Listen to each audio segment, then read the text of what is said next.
तो जैसे कि हमने लास्ट एपिसोड के अंदर देखा था, वहाँ पर खड़े हुए लोगों की बातों को सुनकर वैंग यांग अपने मन में सोचता है कि आखिर मेरे बारे में इस प्रकार की अफवाह कौन फैला रहा है। अगर वो मुझे मिल गया तो मैं साले को जान से मार दूंगा। और उसके इतना बोलते कि साथ ही हम उस यंग मास्टर को देखते हैं जो कि हंसते हुए बोलता है कि अगर वैंग यांग की बात की जाए तो इस टाइम पर वो मेरे फादर के साथ में मीटिंग के अंदर है, इंपेरियल पैलेस के अंदर, जिसका मतलब कि तुम वैंग यांग नहीं हो बल्कि तुम एक झूठे हो। जो संगीता के साथ ही वैंग यांग जो होता है वो उसे बोलता है कि अच्छा तो तुम जियाओ फैमिली से बिलोंग करते हो। यकीन नहीं होता कि तुम्हारे एक आलसी जैसे पर्सन को सीट जो है वो कैसे मिल गई। लगता है कि जो मीनिंग है वो तुम्हारे बारे में काफ़ी ज़्यादा हाईली सोचती है। जो सुनकर वो यंग मास्टर गुस्से में चिल्लाते हुए बोलता है कि तुम्हारी हिम्मत कैसी हो गई हमारी ग्रैंड प्रिंसेस की बेइज्जती करने की, बास्टर्ड, मैं तुम्हें जान से मार दूंगा। और उसके इतना बोलते के साथ ही एक बंदा जो होता है वो आगे आ जाता है और आगे आकर बोलता है कि यंग मास्टर जियाओ, इसे आप हमारे ऊपर छोड़ दीजिए, मैं अभी इस बास्टर्ड को सबक सिखाता हूँ। जो सुनकर वहाँ पर खड़ा हुआ एक और बंदा अपने मन में सोचता है कि मैं ज़्यादातर इस प्रकार की मुसीबतों से बचने की कोशिश करता हूँ, पता नहीं मैं कैसे इस मुसीबत में फंस गया। और उसके इतना बोलते के साथ ही वैंग यांग जो होता है वो हंसते हुए बोलता है कि अगर देखा जाए तो जियाओ फैमिली जो है वो काफ़ी ग्रेट फैमिली में से एक है, लेकिन उसके यहाँ पर जरा यंग मास्टर को तो देखो, केवल नीश एंड सोल रियलम के ही कल्टीवेटर है। मैं तो यहाँ पर इस चीज़ से हंस हंस कर ही मर जाऊंगा। जो सुनकर वो यंग मास्टर जो होता है वो अपने साथियों को ऑर्डर देते हुए उन दोनों से बोलता है कि आखिर तुम यहाँ पर खड़े होकर किसका इंतजार कर रहे हो, जाकर इस बास्टर्ड को जान से मार दो। और अब उस यंग मास्टर के इतना बोलते के साथ ही हम देखते हैं कि उसके जो दोनों के दोनों साथी होते हैं वो सीधे वैंग यांग के ऊपर अटैक करने आने लगते हैं। चिल्लाते हुए बोलते हैं कि ब्रैड तुमने यहाँ पर खुद की कब्र खुद ही खोद ली है। जो सुनकर वैंग यांग जो होता है वो जुआनसी की तरफ देखने लगता है। जुआनसी की तरफ देखते हुए उससे बोलता है कि जुआन जी ये दो जो है वो बहुत बड़ी बेवकूफ़ है, तो जाओ इन बेवकूफ़ों को सबक सिखा दो। जो सुनते के साथ ही जुआन जी जो होती है वो भी अपने स्पेयर को निकालते हुए ओके बोल देती है। और हम देखते हैं कि जुआन जी जो होती है वो एक ही अटैक करते हुए उन दोनों को बहुत ही आसानी से उठाकर पीछे फेंक देती है। और उसके बाद में जो जुआन जी होती है वो उनमें से एक के ऊपर अपने इस पेयर को रखते हुए उनसे बोलती है कि बेवकूफ़ कहीं कि तुम तो मेरे एक अटैक को नहीं संभाल पाए, तो तुम्हें इतनी हिम्मत किसने दी कि तुम हमारे साथ में फाइट करो। जो सुनते के साथ ही वो बंदा भी काफ़ी हैरान रह जाता है। हैरान होते हुए बोलता है कि ये तो स्टार स्पेयर टेक्निक है, जिसका मतलब कि आप कोई और नहीं बल्कि राइट मिनिस्टर यूजिन हो। जो सुनते के साथ ही वो यंग मास्टर भी अपने घुटनों पर बैठ जाता है और घबराते हुए बोलता है कि अगर ये जियो जिन है तो इसका मतलब इसके साथ में खड़ा हुआ पर्सन कोई और नहीं बल्कि वैंग यांग है। जो सुनते के साथ ही लिन फैमिली का बंदा भी घबराते हुए बोलता है कि लॉर्ड प्लीज हमारे ऊपर मर्सी दिखाइए। जो देखकर अब सभी लोग जो होते हैं वो वैंग यांग को ग्रीट करने लगते हैं। और वैंग यांग जो होता है वो उन लोगों से बोलता है कि तुम लोगों को इस तरह से ग्रीट करने की कोई ज़रूरत नहीं है, क्योंकि मुझे इस तरह की चीज़ें पसंद नहीं। और उसके इतना बोलते के साथ ही हम देखते हैं कि घोड़े पर काफ़ी सारे जो सैनिक होते हैं वो वहाँ पर आने लगते हैं, जिसे देखने के बाद में वहाँ पर मौजूद जो लोग होते हैं वो बोलते हैं कि एक मिनट, ये तो फॉरबिडन कैपिटल आर्मी है। और उनके इतना बोलते के साथ ही वे सभी सैनिक जो होते हैं वो वैंग यांग के आगे आकर अपने घुटनों पर बैठकर माफ़ी मांगते हुए बोलते हैं कि माय लॉर्ड हमें माफ़ कर दीजिए, हम आपको बचाने में थोड़ा लेट हो गए। जो सुनकर वैंग यांग उनसे बोलता है कि क्या सच में तुम लोगों को ऐसा लगता है कि मुझे यहाँ पर तुम लोगों की सेफ्टी की ज़रूरत भी है। जो सुनते के साथ ही जुआन जी जो होती है वो वैंग यांग से बोलती है कि मास्टर हमें इन चींटियों के साथ में क्या कहना चाहिए। जो सुनकर वैंग यांग बोलता है कि चूंकि इंपेरियल कमांडर जो है वो यहाँ पर आ ही चुका है तो इसीलिए इस मैटर को उसे ही हैंडल करने दो। और अब इतना बोलकर वैंग यांग जो होता है वो कमांडर के पास में आते हुए उसे बोलता है कि मैं चाहता हूँ कि तुम जो जियाओ स्टेट है उसकी अच्छे से यहाँ पर जाँच पड़ताल करो और इसी के साथ में जो लिन फैमिली है उसके भी मैटर को देखो। और इतना बोलकर वैंग यांग अपने मन में सोचता है कि अगर मैं यहाँ पर थोड़े इस तरह के काम करूँगा तो मुझे और भी ज़्यादा मेरिट पॉइंट मिलेंगे। और अब वैंग यांग की बात को सुनकर वहाँ पर खड़े हुए लोग भी आपस में बातें करने लगते हैं। और आपस में बातें करते हुए बोलता है कि ऐसा लगता है कि जियाओ और लिन फैमिली दोनों ही बहुत बड़ी मुसीबत में जो है वो फंस चुके हैं। जो सुनकर दूसरा बंदा भी बोलता है कि हाँ तुमने सही कहा। और उनके इतना बोलते के साथ ही हम देखते हैं कि लिन फैमिली और जियाओ फैमिली का वो यंग मास्टर जो होता है उसे अब सैनिक पकड़ कर ले जाने लगते हैं। जो देख कर वे दोनों चिल्लाते हुए वैंग यांग से माफ़ी मांगने लगते हैं। और अब इस चीज़ को देखकर एक बंदा जो होता है वो बोलता है कि सच में यहाँ पर जियाओ फैमिली के लोगों से यहाँ पर सभी लोग बहुत ज़्यादा परेशान थे, इन्हें तो पूरी तरह से ख़त्म कर देना चाहिए क्योंकि ये बहुत ही ज़्यादा एरोगेंट है। जो सुनकर दूसरा बंदा बोलता है कि सच में हमारे जो नए लॉर्ड है वो हमारे लिए जस्टिस कर रहे हैं, हमें इसी प्रकार के लॉर्ड की ज़रूरत थी। और उनके इतना बोलते के साथ ही हम लिन फैमिली की उस लड़की को देखते हैं जिसका नाम कि लिन किंग होता है। और अब जो लिन किंग होती है वो वैंग यांग से बोलती है कि माय लॉर्ड आपका बहुत बहुत शुक्रिया यहाँ पर मेरी इतनी ज़्यादा मदद करने के लिए। जो सुनकर वैंग यांग जो होता है वो लिन किंग को उठाते हुए उसे बोलता है कि मिस लिन किंग, आपको इस तरह से पोलाइट होने की कोई ज़रूरत नहीं है। मैं जानना चाहता हूँ कि फ्यूचर में आपके क्या प्लान है। जो सुनकर लिन किंग जो होती है वो वैंग यांग से बोलती है कि मैं चाहती हूँ कि यहाँ पर चूँकि आपने मेरी मदद की है तो इसीलिए मैं पूरी ज़िंदगी आपको सर्व करूँ। और अब लिन किंग की इस बात को सुनते के साथ ही लो किंग जो होती है वो घबराने लगती है और घबराते हुए अपने मन में सोचती है कि एक मिनट क्या ये भी ग्रैंड मास्टर को ज़िंदगी भर सर्व जो है वो कहना चाहती है। इस तरह से तो जो मेरी पोजीशन है वो खतरे में पड़ जाएगी। और इतना सोचकर अब वो उल्टे सीधे ख्याल सोचने लगती है। और वहीं दूसरी तरफ जो जवान जी होती है वो भी बहुत ज़्यादा घबराने लगती है और घबराते हुए अपने मन में सोचती है कि इसका मतलब यहाँ पर मेरे काफ़ी सारे जो स्नेक है वो इसके हो जाया करेगी। और अब इतना बोलकर वो भी उल्टे सीधे ख्याल सोचने लगती है। लेकिन तभी वैंग यांग जो होता है वो लिन किंग से बोलता है कि तुम्हें यहाँ पर मुझे शर्म कहने की कोई ज़रूरत नहीं है। मैं जानता हूँ कि तुम्हारा टैलेंट जो है वो काफ़ी ज़्यादा अच्छा है। कैसा रहेगा कि तुम जो सोल स्पिरिट सेक्ट है उसे ज्वाइन कर एक अल्टीमेट इमोर्टल पाथ को कल्टीवेट करो। तो जो सुनते के साथ ही लिन किंग बोलती है कि मेरे लिए ये बहुत ही होनर की बात होगी।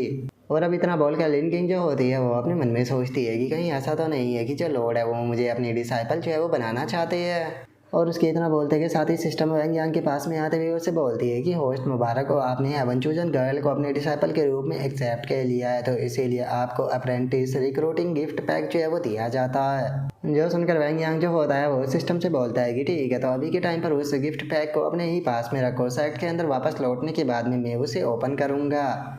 और अब उसके इतना बोलते ही हमारा व्यू जो होता है वो इंपेरियल पैलेस के अंदर आ जाता है, जहाँ पर कि एम्प्रेस जो होती है वो मीनिंग से बोलती है कि यहाँ पर सारा काम बहुत ही स्मूथली हो गया। मैंने नहीं सोचा था कि नोबेल फैमिली इतनी अच्छे से कोऑपरेट करेगी। जो उनका मीनिंग जो होती है वो बोलती है कि सच बताओ तो मैंने भी खुद इस चीज़ की उम्मीद जो है वो नहीं की थी। उन्हें यहाँ पर इतने अच्छे से कोऑपरेट करता हुआ देखकर मैं खुद सरप्राइज हो गई। जो सुनकर एम्प्रेस जो होती है वो उसे बोलती है कि दोनों नेशनों को एक साथ में जोड़ने के कारण ये सब कुछ तुम्हारे कारण ही हो पाया है, तो इसीलिए इसके लिए मैं तुम्हारा शुक्रिया अदा करना चाहती हूँ। और इतना बोलकर एम्प्रेस अपने मन में सोचती है कि ये लड़की जो है वो एक नंबर की जहरीली है, मुझे इसके ऊपर अच्छे से नज़र रखनी होगी। और एम्प्रेस के इतना सोचते के साथ ही जो मीनिंग होती है वो उसे बोलती है कि नहीं, ऐसा नहीं है। इस चीज़ के लिए मैं यहाँ पर तुम्हारा भी शुक्रिया अदा करना चाहती हूँ क्योंकि तुम्हारा विजडम जो है वो बहुत ही ज़्यादा ग्रेट है। यही कारण है कि मैंने जवान यू डायनेस्टी को तुम्हारे साथ में मर्ज कर दिया। और इतना बोलकर मीनिंग जो होती है वो अपने मन में सोचती है कि जो ये लिन है वो सच में बहुत ही ज़्यादा शार्प है, इसके साथ में डील करना बिल्कुल भी आसान जो है वो नहीं होने वाला। और मीनिंग के इतना सोचते के साथ ही अचानक से हम देखते हैं कि दो बंदे जो होते हैं वो भागते हुए वहाँ पर दोनों के पास में आने लगते हैं। और तभी मीनिंग के पास में आकर एक बंदा जो होता है वो उसके कान में कुछ बताने लगता है। जो सुनकर मीनिंग हैरान होते हुए अपने मन में सोचती है कि क्या वैंग यांग ने जियाओ फैमिली को ख़त्म कर दिया और एक डिसाइपल को रिक्रूट किया। ये लिन सच में तुम्हारी प्लानिंग तो काफ़ी अच्छे से चल रही है। और उसके इतना सोचते के साथ ही अब जो एम्प्रेस की सबॉर्डिनेट होती है वो भी उसे वहाँ पर न्यूज बता देती है। जो सुनकर एम्प्रेस भी हैरान होते हुए मन में सोचती है कि क्या उसने फीमेल डिसाइपल को चूज़ किया है। सच में मुझे पक्का यकीन है कि ये बास्टर्ड मीनिंग जो है ये उसी की स्कीम होगी।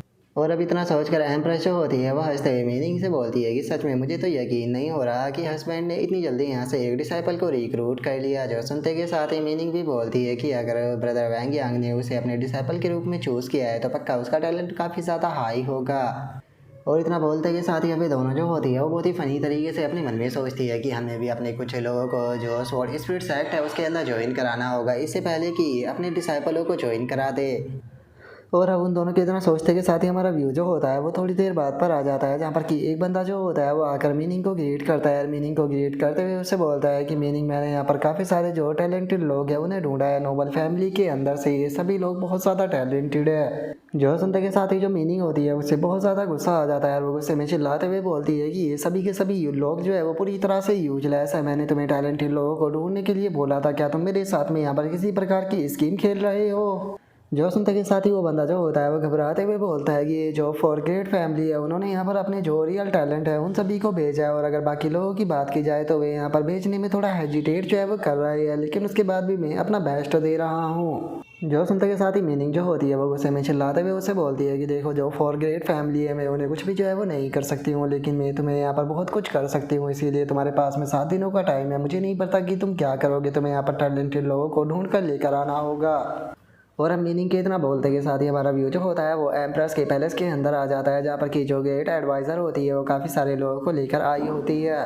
और वहाँ पर आने के बाद में जो ग्रैंड एडवाइज़र होती है वो एम्प्रेस से बोलती है कि योर मेजेस्टी, मैंने यहाँ पर जो टैलेंटेड लोग हैं उन्हें सेलेक्ट किया है। ये लोग टैलेंटेड ही नहीं है बल्कि इन सभी का कैरेक्टर भी बहुत ज़्यादा अच्छा है। जो सुनते के साथ ही एम्प्रेस जो होती है वो ग्रैंड एडवाइज़र से बोलती है कि चूँकि इन सभी लोगों को आपने चूज़ किया है तो इसीलिए मुझे यहाँ पर इन लोगों के ऊपर बिल्कुल भी डाउट नहीं है। और अब उनके इतना बोलते के साथ ही हमारा व्यू वैंग यांग के ऊपर आ जाता है, जहाँ पर कि लुओ किंग और जुआन जी जो होती है वो बैठे हुए अपनी कल्टीवेशन कर रही होती है। और जो वैंग यांग होता है वो बोलता है कि सच में लोगों को शिकार देना बहुत ही ज़्यादा थका देता है। जो सुनते के साथ ही जो सिस्टम होती है वो वैंग यांग से बोलती है कि लेकिन आपने तो उन्हें ज़्यादा कुछ भी नहीं सिखाया है, आपने तो बस उन लोगों से बातें की है। जो सुनते के साथ ही वैंग यांग बोलता है कि ट्रू जीनियस जो होते हैं उन्हें ज़्यादा सिखाने की ज़रूरत नहीं होती है, वे खुद से ही सीख लेते हैं। और वैंग यांग की इतना बोलते हैं कि साथ ही हम देखते हैं कि जो एम्प्रेस होती है वो वहाँ पर ग्रैंड एडवाइज़र को लेकर आ चुकी होती है, जिसे देखने के बाद में वैंग यांग जो होता है वह हंसते हुए बोलता है कि ये तो ग्रैंड एडवाइज़र है, मैंने नहीं सोचा था कि आप यहाँ पर आओगी, माफ़ कर देना मैं आपका वेलकम नहीं कर पाया। जो सुनते के साथ ही एम्प्रेस जो होती है वो वहाँ पर खड़े हुए जो बंदे होते हैं उनकी तरफ इशारा करते हुए बोलती है कि ये सभी लोग जो है वो हमारी ग्रेट शैंग डायनेस्टी के टैलेंटेड लोग हैं, जिन्हें की ग्रैंड एडवाइज़र जो है वो ढूंढ कर लाई है, और ये आपकी जो स्वॉर्ड स्पिरिट सेक्ट है उसे ज्वाइन करना चाहते हैं। जो सुनते के साथ ही वैंग यांग बोलता है कि ठीक है, अगर इन सभी को जो ग्रैंड एडवाइज़र है उन्होंने सेलेक्ट किया है तो मुझे इनके ऊपर बिल्कुल भी डाउट नहीं है। और उसके इतना बोलते के साथ ही जो मीनिंग होती है वो भी यहाँ पर काफ़ी सारे बंदों को लेकर आ जाती है और बोलती है कि ब्रदर वैंग यांग, अगर ग्रेट शैंग डायनेस्टी के लोग आपके सेक्ट को ज्वाइन कर रहे हैं तो फिर मेरे जो ज्वान यू डायनेस्टी के लोग हैं वे भी तो ज्वाइन कर सकते हैं। जो सुनते के साथ ही वैंग यांग जो होता है वो अपने सर को पकड़ लेता है और सर को पकड़ते हुए बोलता है कि एक और बेंच आ गया, कोई तो मुझे इससे बचा लो। जो सुनते ही सिस्टम वैंग यांग से बोलती है कि होस्ट अब तो आपके पास में कम से कम 100 डिसाइपल हो गए। जो सुनकर वैंग यांग उससे बोलता है कि तुम चुप रहो, क्या तुम्हें लगता है कि मैं इन सभी को अपना डिसाइपल बनाने वाला हूँ? मैं बस इन्हें सेक्ट के अंदर ले जाकर छोड़ दूंगा, जहाँ पर कि सेक्ट मास्टर और एल्डर जो है वो इन सभी को सिखा देंगे। और अब इतना बोलकर वैंग यांग जो होता है वो उन दोनों से बोलता है कि ठीक है, अगर तुम दोनों ही नेशनों के डिसाइपलों को हमारे सेक्ट को ज्वाइन कराना चाहते हो तो मैं वैसे भी सेक्ट के अंदर ले जा रहा हूँ, तो मैं इन्हें भी अपने साथ में लेकर चला जाऊँगा। जो सुनते के साथ ही जो मीनिंग होती है वो बोलती है कि ब्रदर वैंग यांग, अगर आप वापस लौट रहे हो तो कैसा रहेगा कि अगर आपका ध्यान रखने के लिए मैं भी आपके साथ में चलूँ। तो जो सुनकर एम्प्रेस जो होती है वो मीनिंग से बोलती है कि सिस्टर मीनिंग, मुझे नहीं लगता कि इसकी कोई भी ज़रूरत है, क्योंकि वैसे भी यहाँ पर अभी भी बहुत सारे इंपॉर्टेंट काम है जो कि आपको निपटाने हैं।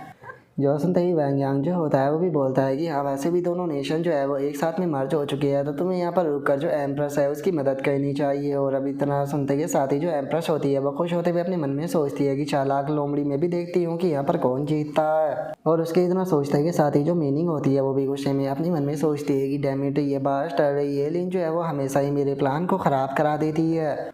और अब उसके इतना बोलते ही हमारा व्यू स्वॉर्ड स्पिरिट सेक्ट के अंदर आ जाता है, जहाँ पर कि कुछ लोग आपस में बातें करते हैं। और एक बंदा बोलता है कि मैंने तो सुना है कि हमारे एंसेस्टर ने जो ज्वान यू डायनेस्टी थी केवल उसे एक ही महीने में ख़त्म करते हुए पूरी तरह से उसके ऊपर कंट्रोल कर लिया। जो सुनकर एक और बंदा जो होता है वो बोलता है कि सच में ये तो बहुत ही अच्छी बात है, क्योंकि अब ये चीज़ जो है वो हमारी सेक्ट की रेपुटेशन को और भी ज़्यादा बढ़ा देगी। और उनके इतना बोलते ही सेक्ट मास्टर बोलता है कि बकवास बंद करो और जल्दी से काम करो। और उसके इतना बोलते के साथ ही एक डिसाइपल जो होता है वो सेक्ट मास्टर को आकर बताता है कि सेक्ट मास्टर जो एंसेस्टर है वो आ चुके हैं। जो सुनते ही सेक्ट मास्टर हैरान होते हुए बोलता है कि क्या वे आप ही कहे, जल्दी से सभी लोगों को बोलो कि हम उनका वेलकम करने जा रहे हैं। और अभी इतना बोलते ही सेक्ट मास्टर जो होता है वो एल्डरों को अपने साथ में लेकर आ जाता है और अपने मन में सोचता है कि एंसेस्टर जो है वो अचानक से सेक्ट के अंदर वापस आ गए, क्या सब कुछ ठीक है। और उसके इतना बोलते ही हम देखते हैं कि वहाँ पर खड़े हुए जो डिसाइपल होते हैं वो खुश होने लगते हैं और खुश होते हुए अपने मन में सोचते हैं कि चूंकि एंसेस्टर जो है वो आ चुके हैं तो शायद ऐसा हो सकता है कि शायद उनसे हमें पर्सनली कुछ सीखने के लिए मिले। और उसके इतना बोलते के साथ ही हम देखते हैं कि वैंग यांग जो होता है वो वहाँ पर आ जाता है, जिसके साथ में काफ़ी सारे डिसाइपल भी होते हैं। और अब हम वहाँ पर दो लड़कियों को देखते हैं, जिनमें से पहली का नाम जो होता है वो यांजिया होता है और वहीं दूसरी लड़की का नाम जो होता है वो लियू होता है। और अब जो लियू होती है वो स्वॉर्ड स्पिरिट सेक्ट को देखते हुए बोलते हैं कि अच्छा, तो ये वो स्वॉर्ड स्पिरिट सेक्ट है जिसके बारे में ग्रैंड एडवाइज़र जो है वो बता रही थी। और उसके इतना बोलते ही जो यांजिया होती है वो यहाँ को देखते हुए अपने मन में सोचती है कि क्या यही वैंग यांग का सेक्ट है। सच में इस सेक्ट को देखकर तो बिल्कुल भी मुझे यहाँ पर अच्छी फीलिंग नहीं आ रही है, तो बहुत ही ज़्यादा लो क्वालिटी का सेक्ट लग रहा है। और उनके इतना सोचते के साथ ही अब जो सेक्ट मास्टर होता है वो वैंग यांग के पास में आते हुए उससे पूछता है कि एंसेस्टर, आपके साथ में ये लोग कौन है। जो सुनकर वैंग यांग उसे बताता है कि ये ग्रेट शैंग डायनेस्टी और जो ज्वान यू डायनेस्टी है उनके अंदर से चूज़ किए गए टैलेंटेड लोग हैं जो कि हमारे स्वॉर्ड स्पिरिट सेक्ट को ज्वाइन करना चाहते हैं। जो सुनकर चैंग फैंग जो होता है वो खुश होते हुए बोलता है कि चूंकि इन लोगों को खुद जो एंसिस्टर है उसने चूज़ किया है तो ये तो नॉर्मल सी बात है कि इन सभी का टैलेंट आउटस्टैंडिंग होगा। जो सुनते के साथ ही जो दूसरा एल्डर होता है वो भी बोलता है कि सच में मुझे ऐसा लगता है कि अब हमारा सोर्ड स्पिरिट सेक्ट जो है वो काफ़ी अच्छे से राइज करेगा। जो सुनकर अब वैंग यांग जो होता है वो वहाँ पर मौजूद डिसाइपलों की तरफ देखने लगता है और उनसे बोलता है कि लिन किंग, ली यू और यान जिया, तुम तीनों को छोड़कर बाकी के सभी लोग जो है वो एल्डर बाई फैंग के साथ में चले जाओ, ये तुम्हारे सभी अरेंजमेंट जो है वो करा देंगे। और उनके इतना बोलते के साथ ही अब हम कुछ देर बाद का सीन देखते हैं जहाँ पर कि वैंग यांग जो होता है वो आराम से अपनी कुर्सी पर बैठा हुआ होता है और वो तीनों ही लड़कियों से बोलता है कि मैं तुम तीनों के ही बैकग्राउंड के बारे में जानता हूँ। जैसे कि अगर लिन किंग की बात की जाए तो तुम्हारे क्लैन के द्वारा तुम्हें धोखा दिया गया है, और अगर लियू तुम्हारी बात की जाए तो तुम जो इस ग्रेट शैंग डायनेस्टी की ग्रैंड एडवाइज़र है उसकी फाइनल डिसाइपल हो, और अगर यान जिया तुम्हारी बात की जाए तो तुम जो मीनिंग हो उसके द्वारा भेजी गई हो। जो सुनते के साथ ही तीनों ही लड़कियां जो होती है वो काफ़ी हैरान रह जाती है। तभी जो लियू होती है वो बोलती है कि क्या आप जो ग्रैंड एडवाइज़र है उसके बारे में जानते हो। और जो यान जिया होती है वो अपने मन में सोचती है कि आखिर इसे इतनी जल्दी इस बारे में कैसे पता चल गया, क्या ये पहले से ही हमारे प्लान के बारे में जानता है। और उनके इतना सोचते के साथ ही जो वैंग यांग होता है वो उनसे बोलता है कि ठीक है, चूँकि अब तुम लोग जो है वो सोर्ड स्पिरिट सेक्ट के अंदर ज्वाइन कर चुके हो तो आज से तुम सोर्ड स्पिरिट सेक्ट के डिसाइपल हो और तुम तीनों को मैं अपना पर्सनल डिसाइपल के रूप में चूज़ करता हूँ। जो सुनते के साथ ही वे तीनों भी ओके बोल देती है। लेकिन तभी जो सेक्ट मास्टर होता है वो वैंग यांग से बोलता है कि एंसिस्टर, मैं यहाँ पर इस चीज़ से थोड़ा ऑब्जेक्ट जो है वो करता हूँ, क्योंकि अगर आप इन्हें अपना डिसाइपल जो है वो बना लोगे तो क्या इस तरह से हम लोग जो है वो इनके जूनियर नहीं बन जाएंगे। जो सुनकर लुओ किंग जो होती है वो भी बोलती है कि हाँ मुझे भी इस चीज़ से ऑब्जेक्ट है, यहाँ पर आपसे सबसे पहले गाइडेंस जो है वो मैं लेना चाहूँगी। जो सुनते के साथ ही वैंग यांग जो होता है वो बोलता है कि ठीक है, अगर ऐसी बात है तो तुम तीनों को आज से जो लुओ किंग है उसे अपनी सीनियर सिस्टर जो है वो मानना होगा और तुम तीनों जो है वो आज से लुओ किंग की जूनियर सिस्टर रहोगी। जो सुनते के साथ ही वे तीनों भी ओके बोल देती है। और अब हम थोड़ी देर बाद का सीन देखते हैं जहाँ पर कि लुओ किंग जो होती है वो लिन किंग को कल्टीवेशन जो होती है वो करा रही होती है। और अब हम देखते हैं कि वैंग यांग भी वहाँ पर बैठा हुआ होता है, लेकिन जो जुआनजी होती है वो वैंग यांग से बोलती है कि मास्टर, मैं एक चीज़ पूछना चाहती हूँ कि आपने इतने सारे जो डिसाइपल है उन्हें चूज़ किया है लेकिन आप पर्सनली उन्हें क्यों नहीं सिखा रहे। जो सुनते के साथ ही वैंग यांग जो होता है वो उसे बताता है कि इन सभी का कल्टीवेशन फिजिक्स जो है वो बिल्कुल डिफरेंट है, तो इसीलिए मैं इस बारे में सोच रहा हूँ कि आखिर मैं इनकी जो ट्रेनिंग है उसे किस प्रकार कराऊँ ताकि इनकी प्रोग्रेस को और भी ज़्यादा फास्ट कराया जा सके। और अब इतना बोलकर वैंग यांग जो होता है वो सिस्टम के पैनल को ओपन करते हुए बोलता है कि चलो, चूंकि अभी मेरे पास में टाइम है तो पहले यहाँ पर थोड़ा जो ट्रेजर पैक है उसे चेक कर लेते हैं। जो सुनते के साथ ही सिस्टम भी बाहर आ जाती है और बाहर आते हुए वैंग यांग से बोलती है, होस्ट आपके लिए जो गिफ्ट पैक है वो स्पेशली प्रिपेयर जो है वो किया गया है, तो एक बार आप अपना जो गिफ्ट पैक है उसे देख लीजिए। जो सुनते के साथ ही अब वैंग यांग जो होता है वो अपने रिवॉर्ड को देखने लगता है और उसे देखकर हैरान होते हुए बोलता है कि ये तो टॉप ग्रेड की मेरिडियन परपेटिंग पील है, और वहीं दूसरा ब्लड बॉर्न टरियंट आर्ट है, और तीसरा 5 एलिमेंट का टेम्परिंग हैमर है। अगर देखा जाए तो ये तीनों ही जो है वो सच में बहुत ही ज़्यादा अच्छे हैं। मुझे यकीन नहीं हो रहा कि तुमने इतना अच्छा गिफ्ट जो है वो मेरे लिए इस बार बनाया है। जो सुनते के साथ ही जो सिस्टम होती है वो भी खुश हो जाती है और वो खुश होते हुए वैंग यांग से बोलती है कि बिल्कुल जो सिस्टम है वो बहुत ही ज़्यादा अच्छा है, लेकिन अभी आप इतना ज़्यादा खुश मत होइए क्योंकि अभी रियल सरप्राइज जो है वो आपके सामने आने वाला है। और अब वहीं यहाँ के सामने एक नोटिफिकेशन आती है जिसमें कि बताया जाता है कि मुबारक हो, हाई होस्ट ने यहाँ पर जो डाओ शिकिंग डिसाइपलशिप सिस्टम है उसे अवेकन कर लिया है। यहाँ पर आपको डिसाइपल से रिलेटेड मिशन को कंप्लीट करना होगा जिसके अंदर कि आपको बहुत ही अच्छे रिवॉर्ड दिए जाएंगे।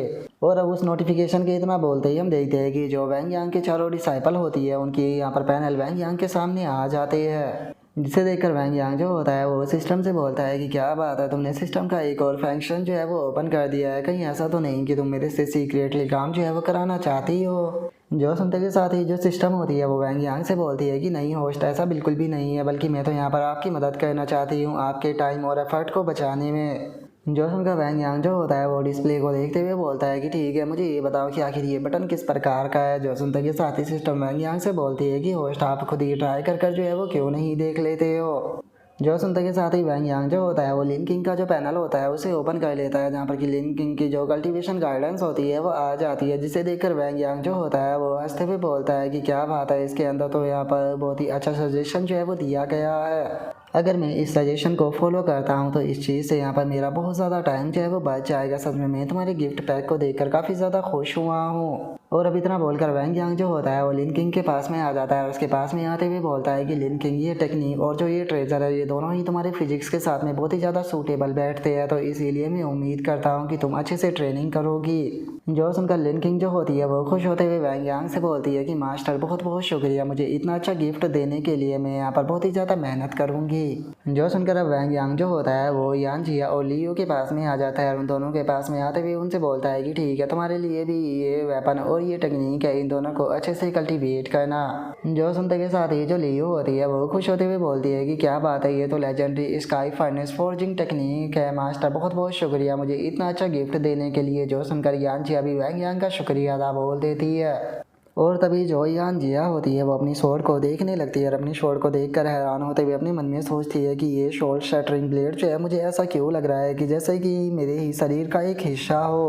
और उसके इतना सोचते के साथ ही वैंग यांग जो होता है वो वहाँ से जाने लगता है। वहाँ से जाते हुए बोलता है कि याद रखना, कल्टीवेशन का पाथ जो होता है वो यहाँ पर प्रेशर के ऊपर डिपेंड होता है, तो फ्यूचर में अगर तुम किसी भी प्रकार की डिफिकल्टी का सामना करते हो तो बिल्कुल भी हेजिटेट मत करना मेरे पास में आने के लिए। और इससे अलग मैं तुम्हें एक और चीज़ जो है वो बता देना चाहता हूँ कि स्वॉर्ड स्पिरिट सेट के अंदर अगर कोई चीज़ जो है वो भरपूर मात्रा में मौजूद है तो वो चीज़ कल्टीवेशन रिसोर्सेस है।